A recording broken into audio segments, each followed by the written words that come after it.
Bonjour, mon nom est Pierre Castonguay.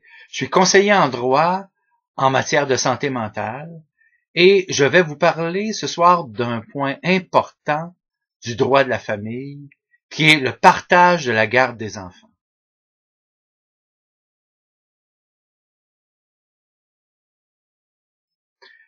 J'aimerais remettre le partage de la garde des enfants dans le contexte, particulièrement chez les gens qui éprouvent des problèmes de santé mentale. Malheureusement, il arrive que des divorces, des séparations sont provoqués dans le couple suite à des mésententes et même suite à des problèmes de dépression majeure, des syndromes d'adaptation qui sont déclenchés, eux, par des pertes d'emploi, par de l'infidélité, par de la violence dans le couple, par des conflits ou autres. Souvent aussi viennent se compliquer à cela les situations financières et finalement, on se retrouve avec un père, une mère qui ont se partager la garde des enfants dans des conditions très pénibles au niveau psychologique, tant pour les parents, évidemment, que pour les enfants eux-mêmes.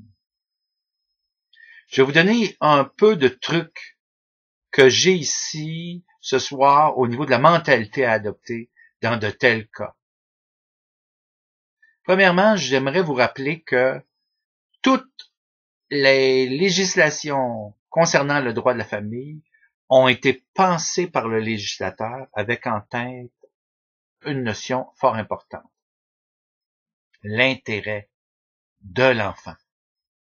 Alors, si vous vous présentez devant un juge et que vous commencez des jérémiades devant un juge en vous plaignant de la perte de contact avec vos enfants, de vos intérêts à vous, de vos caprices à vous, de votre volonté à vous qui est spoliée par la séparation et la garde des enfants, il risque que le juge, le ou la juge, ne vous accorde pas autant d'attention que vous le croyez, puisque le juge et la juge veulent l'intérêt de l'enfant, pas le vôtre. Pas votre intérêt parental de faire valoir vos droits sur vos enfants, comme si c'était une possession. Non.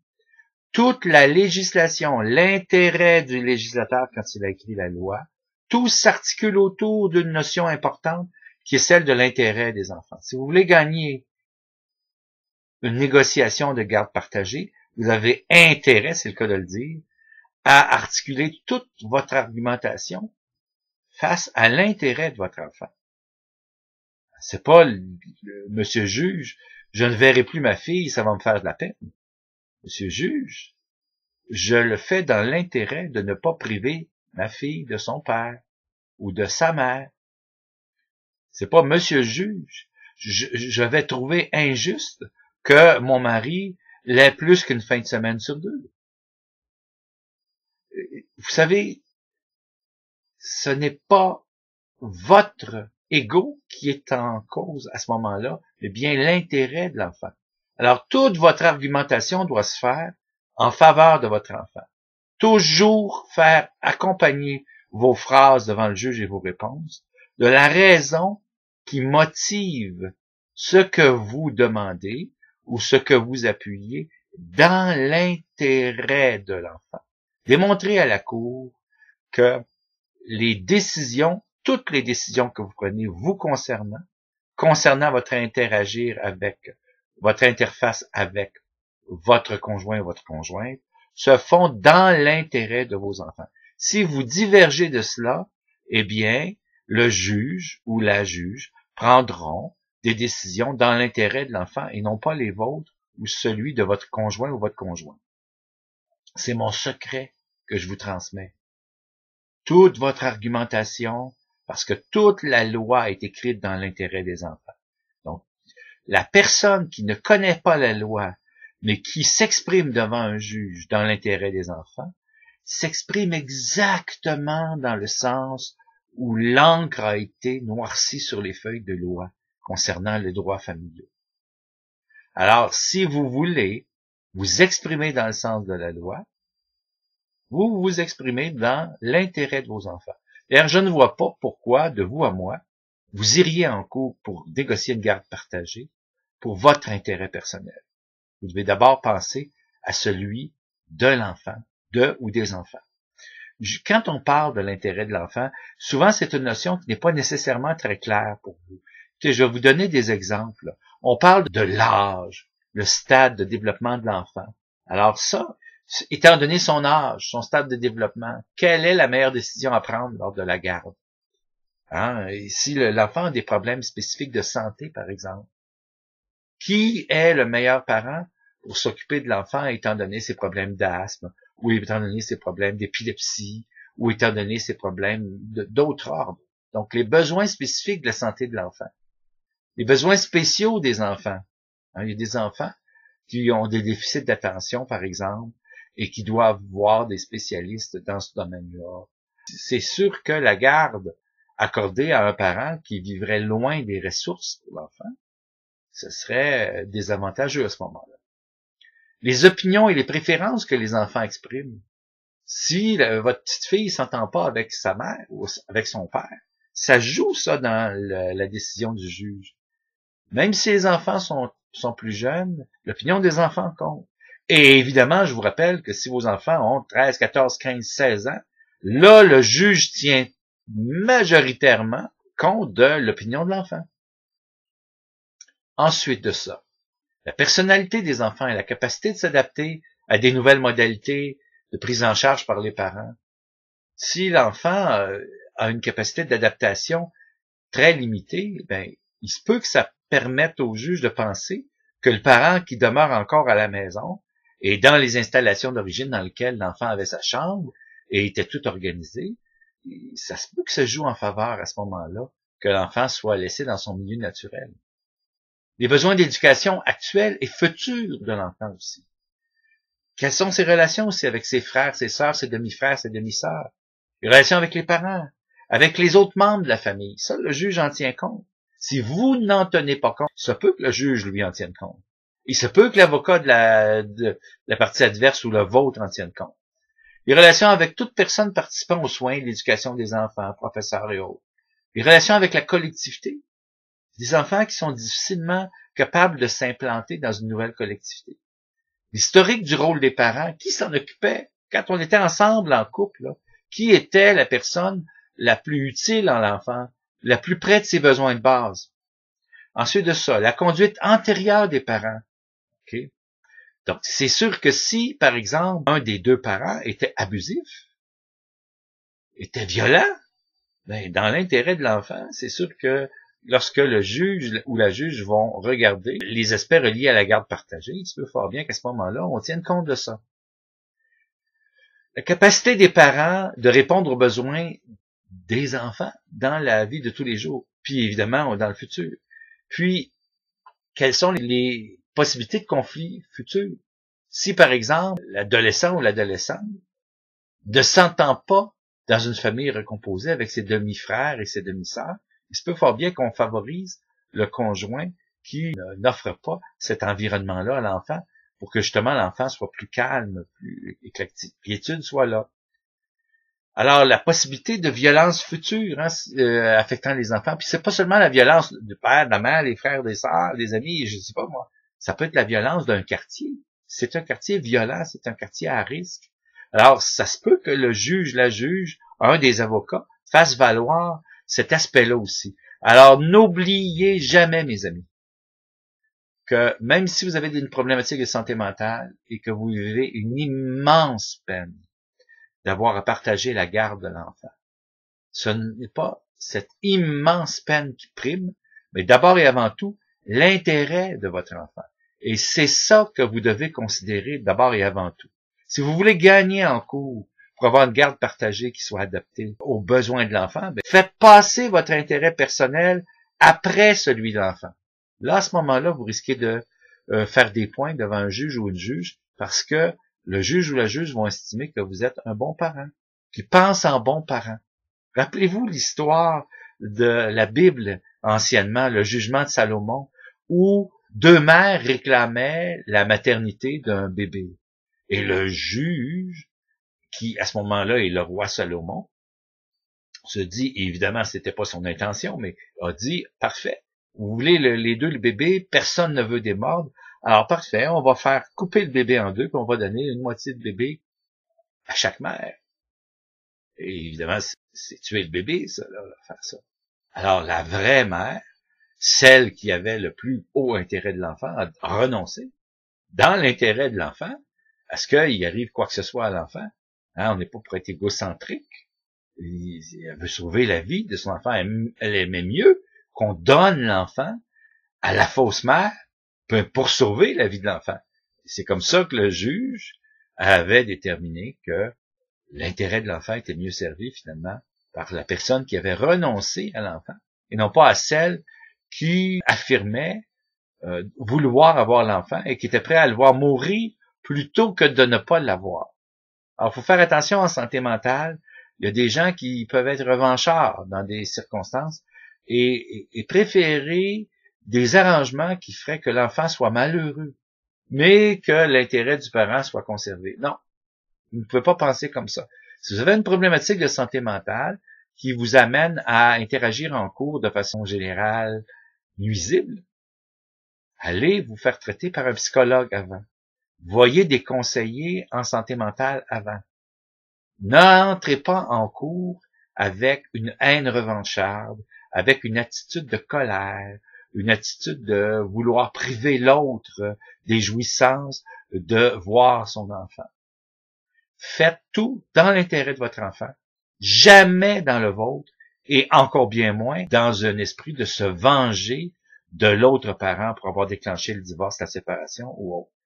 L'intérêt de l'enfant prime, et c'est comme ça que les lois ont été écrites. Si vous voulez être supérieur à tous les avocats du monde, parlez comme la loi parle, c'est-à-dire exactement et toujours et uniquement dans l'intérêt des enfants. Par ailleurs, le juge, lui, il va regarder tous les critères d'intérêt des enfants, puis ensuite de ça, évidemment, il va essayer d'être équitable entre les deux parents. Pour le plus possible, si les intérêts des enfants sont assurés, accorder une priorité égale aux deux parents face aux enfants. Mais c'est d'abord et avant tout, après avoir éliminé tous les critères d'intérêt des enfants, que cette décision-là va être prise face aux deux adultes. Donc, c'est fort important de savoir cela avant d'aller en cours.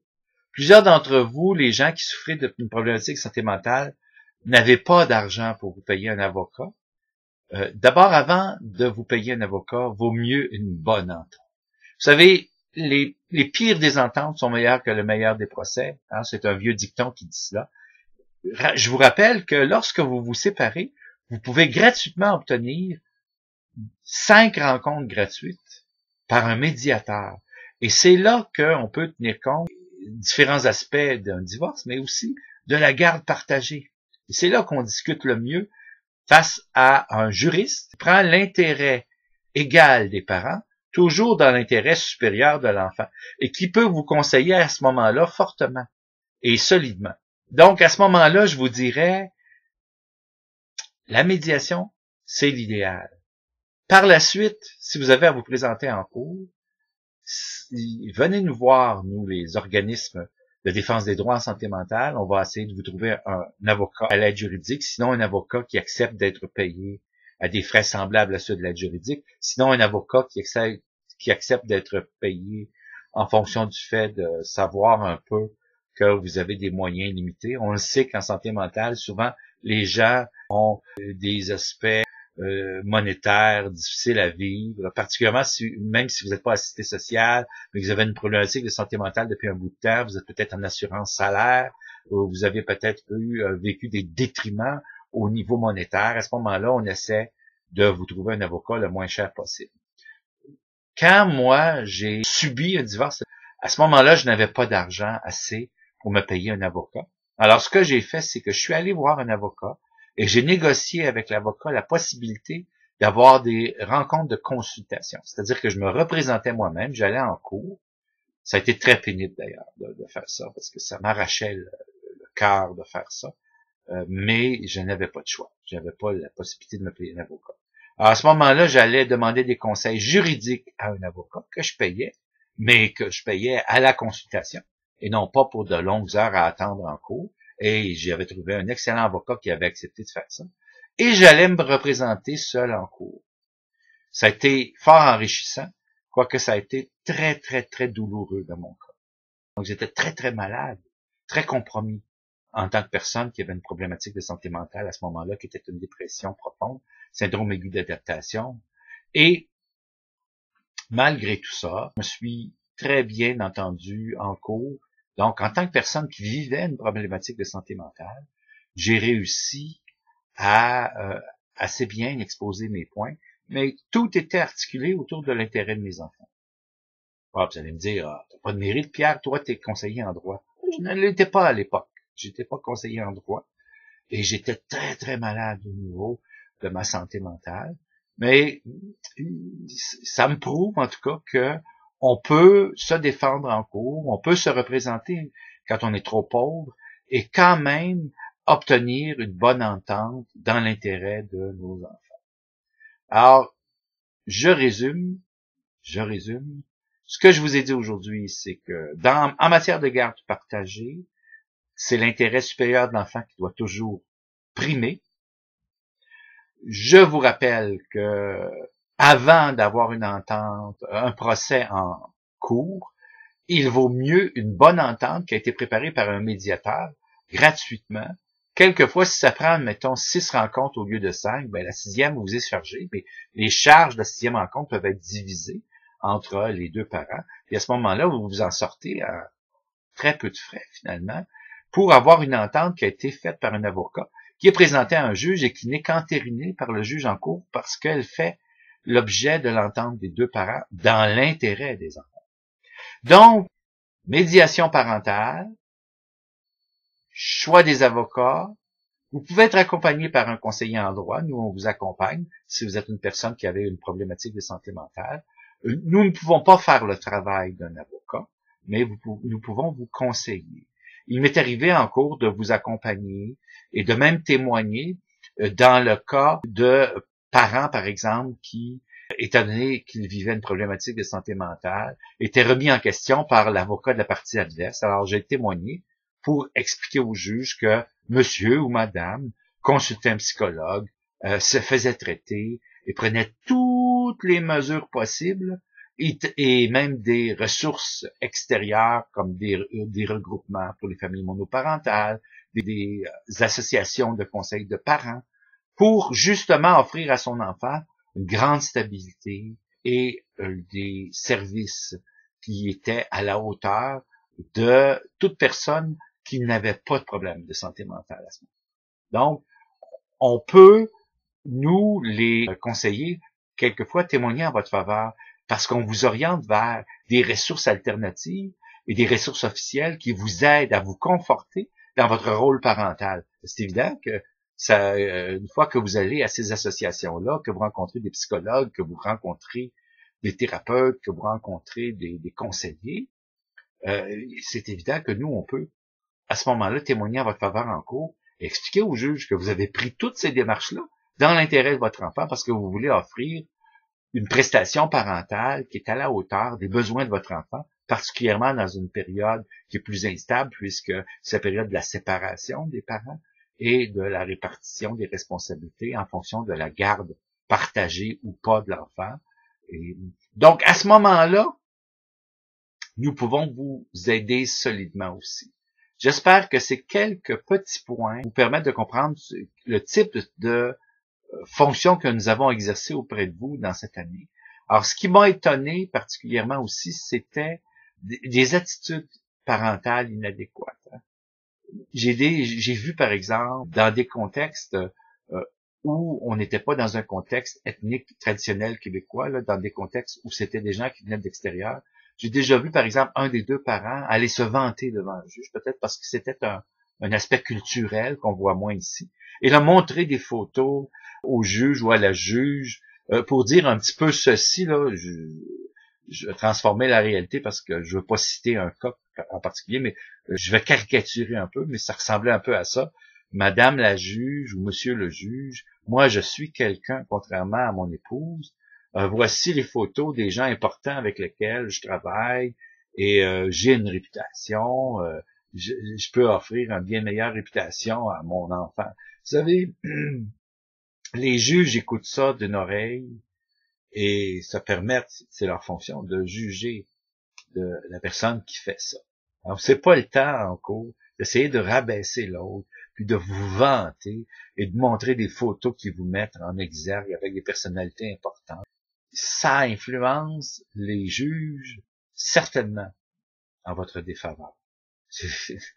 On est en Amérique du Nord, on est au Québec, on est dans un contexte où les gens qui viennent se vanter et qui font du dénigrement de l'autre conjoint devant le juge démontrent qu'ils vont développer une attitude parentale face à leurs enfants qui va être très mauvaise puisqu'ils vont diminuer l'autre parent devant les enfants. Donc, si vous faites déjà ça devant le juge peut présumer que vous allez avoir tendance à le faire à vos enfants aussi et qu'à ce moment-là, dans l'intérêt des enfants, c'est pas très intéressant d'accorder la garde à quelqu'un qui va dénigrer le conjoint ou la conjointe.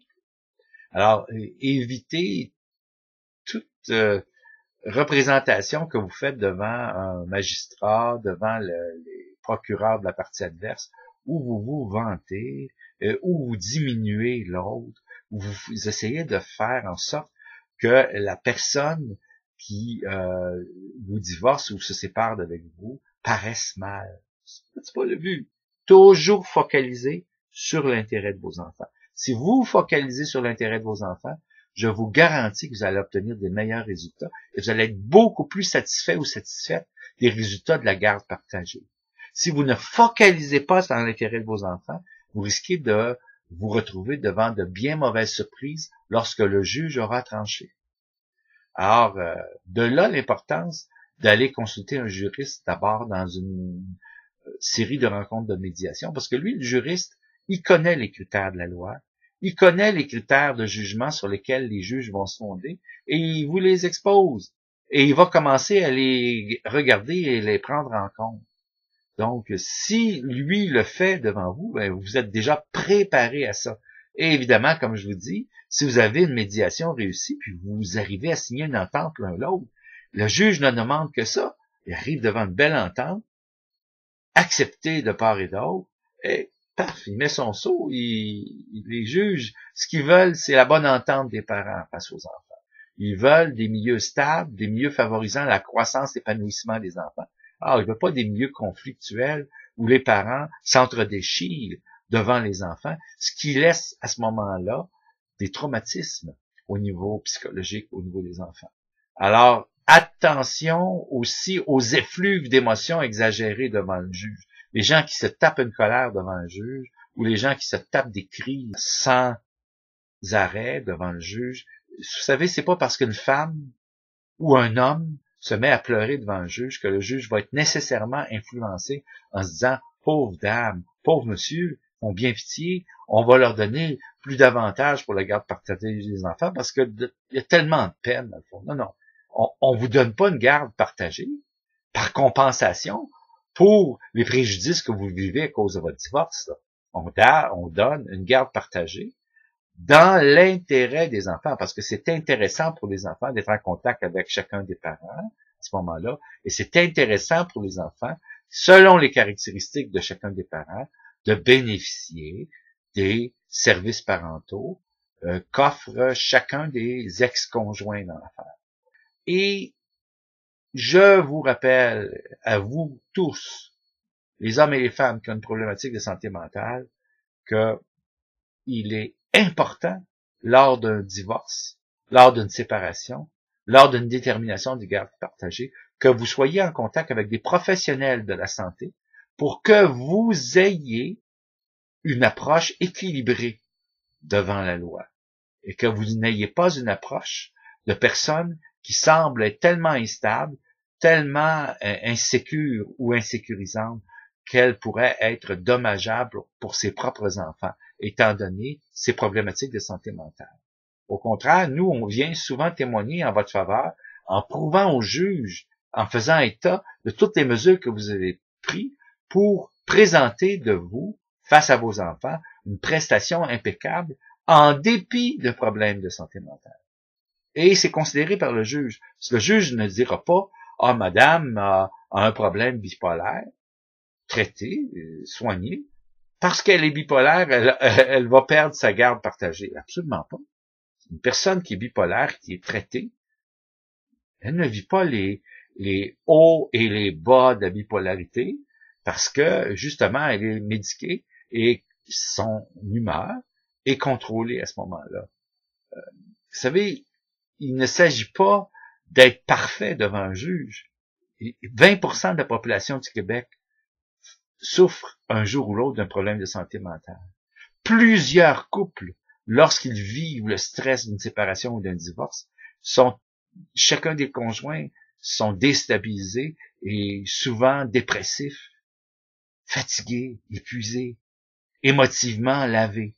Et les juges font face à des gens qui sont souvent dans une phase très précaire en matière de santé mentale, d'un côté comme de l'autre. Alors, s'il fallait éliminer toute possibilité pour les parents qui ont des problèmes de santé mentale ou des problèmes émotionnels d'avoir la garde partagée de leurs enfants ou d'obtenir un jugement équitable, il n'y aurait pas grand monde dans la vie, étant donné ce que sont les divorces et les séparations, qui obtiendraient des jugements équitables pour leurs enfants, parce que beaucoup de monde sont perturbés par les divorces, les séparations, les démarches qui sont prises, et beaucoup de monde sont insécurisés. Alors, je vous rappelle donc que l'équilibre a bien meilleur goût devant le juge, cependant, et que les effluves de rage et de pleurs sont à proscrire totalement. Toujours être poli, toujours regarder le juge ou la juge dans les yeux, parce que les personnes qui sont capables d'affronter le juge ou la juge dans les yeux sont des personnes qui sont capables de parler en toute franchise. On a souvent l'impression, quand on regarde les gens dans les yeux, qu'on voit le fond de leurs âmes. Alors à ce moment-là, c'est ça qui est important, d'être capable de soutenir le regard du juge, de l'avocat de la défense évidemment, mais de l'avocat aussi de la partie adverse, et d'être surtout capable de garder la tête froide pour présenter au juge un maximum de stabilité, un maximum aussi d'esprit de collaboration, de bonne volonté dans l'intérêt des enfants. C'était Pierre Castonguay. J'espère que ce que je vous ai dit que j'ai vécu avec vous durant l'année vous a permis de vous éclairer un peu face à la garde partagée dans le domaine du droit de la famille. Merci.